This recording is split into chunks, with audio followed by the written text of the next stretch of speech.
ये जो पब्लिक है ये सब जानती है, पब्लिक है। नमस्ते, ये पब्लिक है सब जानती है कि नए एपिसोड में आपका स्वागत है। आज हम लोग थोड़ी बात करेंगे एक बहुत पुराने किस्से की, गोरखपुर से, क्योंकि अभी गोरखपुर एकदम से फिर न्यूज़ में आ गया। योगी आदित्यनाथ जी अब गोरखपुर से इलेक्शन लड़ रहे हैं, गोरखपुर सदर से, शहर वाली सीट से, और सबकी निगाहें अब उधर घूम गई हैं। इसके पूर्व भी गोरखपुर से 2 चीफ मिनिस्टर और इलेक्शन लड़ चुके हैं। योगी आदित्यनाथ जी तीसरे होंगे, उससे पहले वीर बहादुर सिंह जी इलेक्शन लड़े थे, पनियरा से वो जीत के आते थे, और उसके पहले टीएन सिंह साहब सन 70 में संयुक्त विधायक दल एसवीडी की सरकार बनी थी। कांग्रेस में स्प्लिट हुआ था, कांग्रेस टूटी थी, इंदिरा कांग्रेस अलग हो गई थी, कांग्रेस वो अलग हो गई थी। तो कांग्रेस हो, भारतीय जनसंघ, स्वतंत्र पार्टी, इन सब लोगों ने मिलकर संयुक्त विधायक दल बनाया था। और उत्तर प्रदेश में इसी एसवीडी की सरकार बनी, जिसके चीफ मिनिस्टर हमारे त्रिभुवन सिंह बनाए गए, टीएन सिंह साहब। टीएन सिंह साहब का थोड़ा परिचय मैं ये दे दूं कि टीएन सिंह साहब 52 में और 57 में दोनों लोकसभा इलेक्शन जीते थे और लोकसभा सदस्य रहे थे। और 57 का एक इंटरेस्टिंग बात ये भी है कि उन्होंने चंदौली से डॉक्टर लोहिया को हराया था। वो कांग्रेस के कैंडिडेट थे, लोहिया जी जो भी उस समय समाजवादी पार्टी थी, संसोपा के कैंडिडेट थे, और उनको टीएन सिंह ने हरा दिया था। टीएन सिंह साहब जब 70 में चीफ मिनिस्टर बन के आए तो फिर से उन्होंने एक ये किया कि वो हिंदुस्तान के पहले व्यक्ति ऐसे थे जो चीफ मिनिस्टर बने, लेकिन वो किसी भी हाउस के मेंबर नहीं थे। बाद में मतलब किसी भी हाउस मतलब ना एमएलसी थे, ना एमएलए थे, ना विधान परिषद, ना विधानसभा। बाद में तो ये बहुत कॉमन चीज़ें हो गई थी। हमारे योगी आदित्यनाथ जी ने भी उसको दोहराया। योगी आदित्यनाथ जी भी एमपी थे, जब यहाँ पे आए तो वो किसी भी दोनों विधानसभा या विधान परिषद के मेंबर नहीं थे। तो ये टीएन सिंह साहब थे। टीएन सिंह साहब को अब चूंकि 6 महीने के अंदर किसी भी हाउस का मेंबर बनना था। योगी आदित्यनाथ जी के जो पूर्व, उसके पहले जो बाबा थे महंत अवैधनाथ जी, वो 60 इससे पहले मानीराम विधानसभा से ही विधानसभा के सदस्य थे। फिर वो 71 में वो आके लोकसभा सदस्य हो गए, लेकिन उस समय वो विधानसभा सदस्य थे। अब बात ये हो रही थी कि टीएन सिंह साहब के लिए कौन सी सेफ सीट ढूंढी जाए।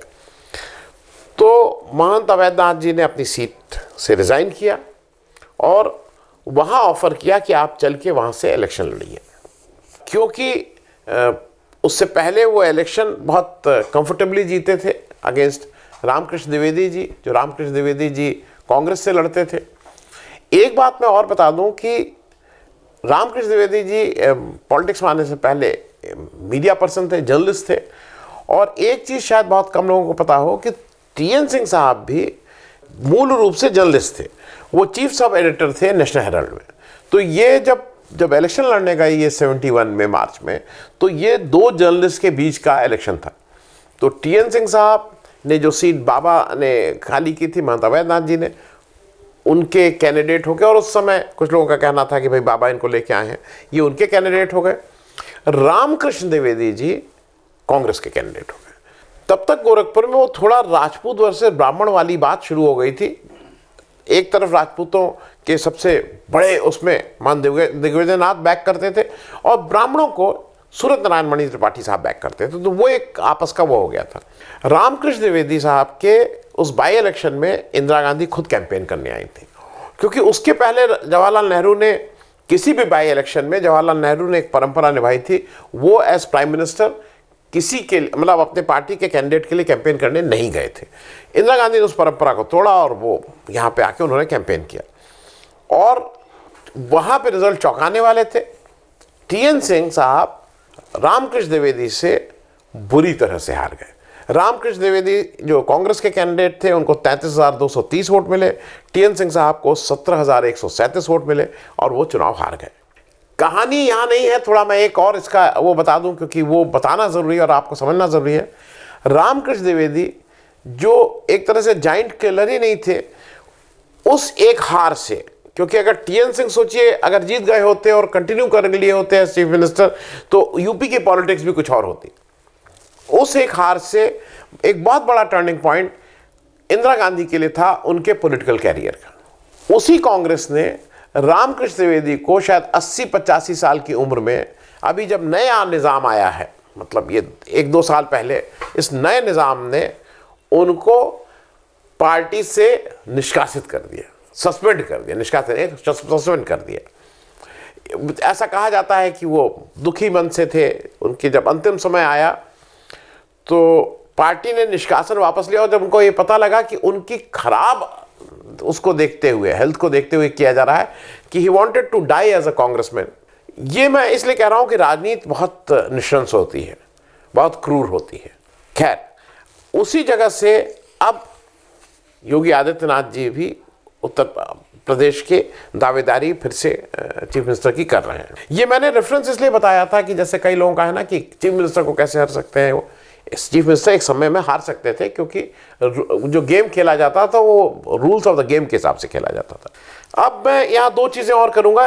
योगी आदित्यनाथ जी के पास चैलेंजेस कौन है, देखिए वो मैं पहले भी कर चुका हूँ, आप लोग भी सुन रहे होंगे। 3 मूल रूप से कैंडिडेट की बात हो रही है कि उनके अगेंस्ट 3 कैंडिडेट कोई आ सकते हैं। एक राधा मोहन दास अग्रवाल जी जो हैं, जो सिटिंग एमएलए हैं, जिनका टिकट कट के योगी जी को टिकट मिला है, उनके लिए अखिलेश यादव ने कहा है कि भाई अगर वो आते हैं तो मैं, हमारे दरवाजे खुले हैं, वो हमारे सपा के कैंडिडेट होंगे। ये वो बार बार कह रहे हैं अखिलेश यादव जी। राधा मोहन अग्रवाल साहब के बारे में एक चीज़ और बता दूं, कई जगह है कि 2002 में उनको योगी जी बुलाए और उसके बाद वो वहाँ से इलेक्शन लड़े। 98 में राधा मोहन अग्रवाल साहब योगी आदित्यनाथ जी के इलेक्शन जो कैंपेन था उसके वन ऑफ द मैनेजर्स वो भी थे। दूसरा नाम सुनील सिंह का है, जैसा एक बार हम लोग चर्चा कर चुके हैं, हिंदू युवा वाहिनी के पुराने अध्यक्ष, अब सपा में है, उनकी भी एक बात है। तीसरा नाम वहाँ एक सुनील शास्त्री जी का है, जो वहाँ से 2 बार विधायक रह चुके हैं, शास्त्री जी के लड़के हैं, मंत्री भी रहे हैं वहाँ से जब विधायक थे, और वो अब कांग्रेस से ऐसी बात हो रही है कि कांग्रेस से उनको टिकट मिलेगा और शायद वो ऑल पार्टी कैंडिडेट हो जाए। मैं इसमें यहाँ एक चीज़ और आप लोगों को बता दूं, क्योंकि वो इसलिए समझ लीजिए कि वहाँ पे पिछला जो इलेक्शन हुआ था, जो मतलब इलेक्शन अभी 2017 का हुआ था, उसमें राधा मोहन दास अग्रवाल जी को 1,22,000 वोट मिले थे, करीब 56% ऑफ द टोटल वोट्स। और कांग्रेस के उस समय गठबंधन था, तो कांग्रेस के राणा राहुल को 61,000 वोट मिले थे, करीब करीब उनसे आधे, 28% वोट, बिल्कुल आधे, एग्जैक्ट आधे। तो आज की तारीख में योगी जी वहाँ पे जा रहे हैं, सरकार की एंटी इनकम्बेंसी है, सेंट्रल गवर्नमेंट की एंटी इनकम्बेंसी है। जो हमारे राधा मोहन अग्रवाल जी होंगे वो कितनी मदद करते हैं, कितनी मदद नहीं करते हैं, ये भी देखने वाली बात होगी। तो ये भी एक इशू है जो देखने वाला है। लेकिन मैं 1-2 इश्यूज लोकल हैं जिसका जवाब लोग हो सकता है कि योगी जी से मांगे, या वो लोकल लेवल पे, वो बाहर तो उतने इश्यूज नहीं हो रहे हैं, लेकिन लोकल लेवल पे उस इश्यूज की बात हो सकती है। उसमें से एक जो सबसे बड़ा मेरे हिसाब से इश्यूज है वो जैपनीज एन्सेफेलाइटिस से, जब योगी जी नए नए मुख्यमंत्री बन रहे थे 2017 में, अगर आपको याद हो, उसके बाद वहाँ पे 23 बच्चे मरे थे ऑक्सीजन न होने के कारण, बाबा राघवदास मेडिकल कॉलेज से, ये आपको याद होगा। जो भी वो 63 बच्चे मरे थे, वो जो 63 बच्चे मरे थे, उनका घर परिवार तो होगा ना, वो दुख और दर्द तो आज भी होगा। अब वो आके सवाल पूछता है नहीं पूछता है ये एक अलग बात है, या उनको कितना कैसे मैनेज किया जाता है, लेकिन वो उनका कष्ट और उनके सवाल बिल्कुल जायज़ रहेंगे। और वो आपको फिर से मैं याद दिला दूं कि वो हुआ क्या था, क्योंकि ऑक्सीजन की सप्लाई वो पुष्पा सेल्स नाम की कंपनी थी, उसने इसलिए बंद कर दी थी क्योंकि उसके पुराने बकाया बिल का पेमेंट नहीं हुआ था, ये आपको याद होगा। और ताज्जुब की बात यह है, आपको ये सुन के कि 2-3 दिन पहले वहाँ पे as chief minister Yogi ji गए थे, वो मीटिंग किए थे, और उनको इन लोगों ने भनक भी नहीं लगने दी थी, मेडिकल कॉलेज वालों ने और न जिला एडमिनिस्ट्रेशन ने। और योगी जी को वो जब इलाहाबाद में थे तो मीडिया से पता लगा था इस एक्सीडेंट के बारे में। वहाँ पे डॉक्टर राजीव मिश्रा, एक इंक्वायरी जो हुई या डीएम ने जो अपना कहा, उसने बताया कि डॉक्टर राजीव मिश्रा की सारी गलती है, जो प्रिंसिपल थे, क्योंकि उनकी पत्नी ही चलाती थी। वो एक अलग इशू, मैं उतने डिटेल में नहीं जा रहा हूँ।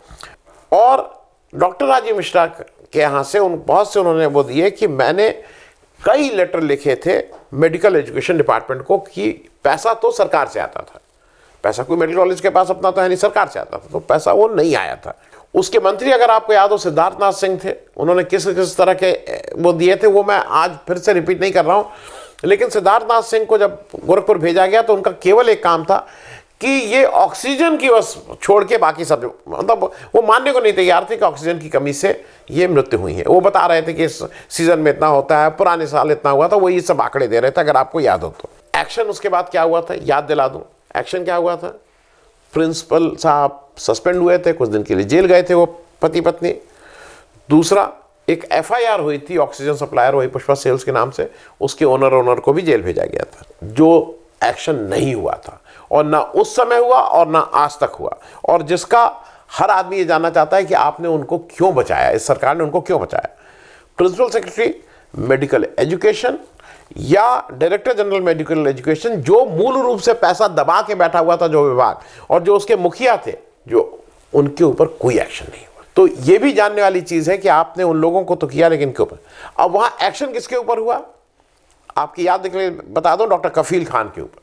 डॉक्टर कफील खान को अगर आपको याद हो, अप्रैल 2019 में सरकार ने एक इंक्वायरी सेटअप की थी।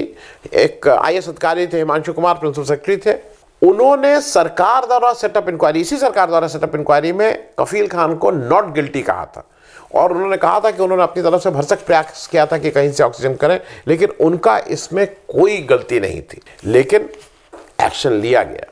आपकी जानकारी के लिए बता दूं और याद को साफ करने के लिए बता दूं, एक्शन इसके लिए नहीं लिया गया, एक्शन लिया गया था कि वो प्राइवेट प्रैक्टिस करते हैं और इसलिए उनको जेल में डाल दिया गया था। वो 7 महीना जेल में रहे थे।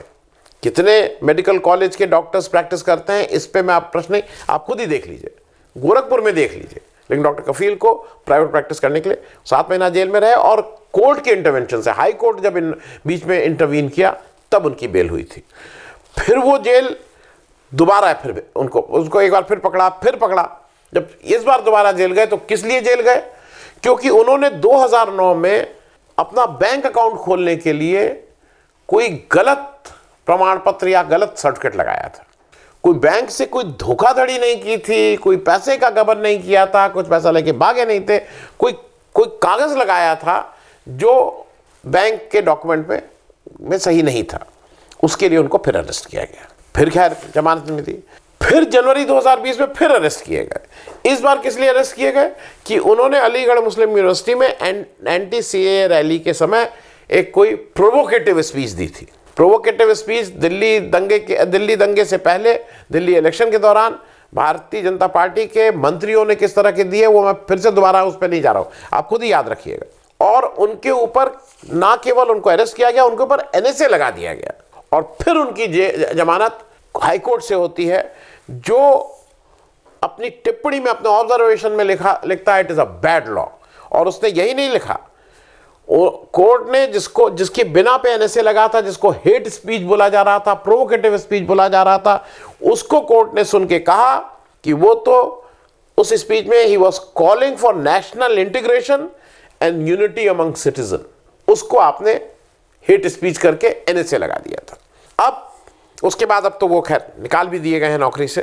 Reason for delay in payment for oxygen आज तक नहीं पता है, और वो केवल शासन में बैठे हुए, लखनऊ में बैठे हुए सरकारी, उनकी जिस तरह से रैंपट करप्शन है, उसकी वजह से वो करीब 63 या 68 लाख रुपए का पेमेंट रोक के बैठा गया था, क्योंकि उसके लिए जो सुविधा शुल्क है वो नहीं दिया जा रहा था, या वो उतना नहीं दे पा रहा था।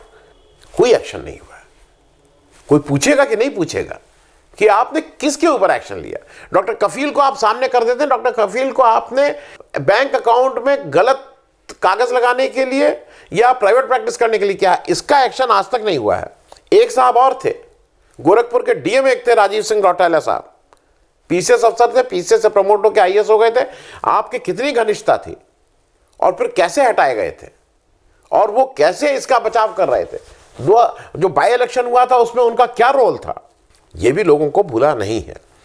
क्योंकि ये भी लोगों को नहीं भूला है कि जो बच्चे मरे थे उनको कोई एक्स ग्रेशिया पेमेंट आपने नहीं दिया था। आप मिलने गए थे वहां, आप अस्पताल का दौरा किए थे, पेमेंट नहीं दिए थे। एक चीज और याद दिला दूं, मैं हो सकता है बहुत सी चीज़ों से, अखिलेश यादव की बहुत सी पॉलिसीज से या जिस ढंग से मैं इत्तेफाक न रखता हूं, लेकिन जब अखिलेश यादव वहां गए, और ये मैं मान के कर रहा हूं कि वो वहां राजनीति करने गए, उनका ये एक्शन ये था कि वो राजनीति वहां गए, उन बच्चों को, उनमें कोई राजनीति था, लेकिन जो मरे थे मृतक बच्चे, उनके घर वालों को 2 लाख रुपया पेमेंट पर हेड किए दिए थे, पैसा 2 लाख रुपए, गरीब घर से लोग आते थे। तो इसको भी कहीं ना कहीं लोग परखेंगे जरूर। एक बड़ा इशू इस इलेक्शन में, अगर ईस्टर्न यूपी में जहां से गोरखपुर से लड़ रहे हैं, बन सकता है गन्ना का बकाया पेमेंट, क्योंकि जब आप इलेक्शन लड़ने आए थे पूरी भाजपा ये कही थी कि हम गन्ने का पेमेंट कर देंगे, गन्ने का बकाया पेमेंट आज भी बाकी है। कोई ना कोई, वो लोकल आदमी नहीं है, लेकिन मनीष गुप्ता की अगर हत्या हुई है तो लोकल गोरखपुर का जो व्यापार करने वाला है, वह आपके डर से कुछ ना बोले, लेकिन उसको भी ये लगता है कि इसके साथ इंसाफ नहीं हुआ है। अब वो किस तरह से अपने मैंडेट को, अपने वोट का प्रयोग करता है, देखने वाली बात होगी। मैं सिर्फ इसको इस रेफरेंस से कह रहा था कि 5 साल में एक बार वोट देने का लोगों को मौका आता है, और ये सारे सवाल हैं जो आदमी अपने जनप्रतिनिधि से पूछना चाहता है। देखिए, अभी तो कैंपेन शुरू हुआ है, आने वाले समय में किसकी कितना वोट मिलते हैं, कौन हारता है कौन जीतता है, ये तो समय ही बताएगा। Thank you so much. ये जो पब्लिक है ये सब जानती है, पब्लिक है।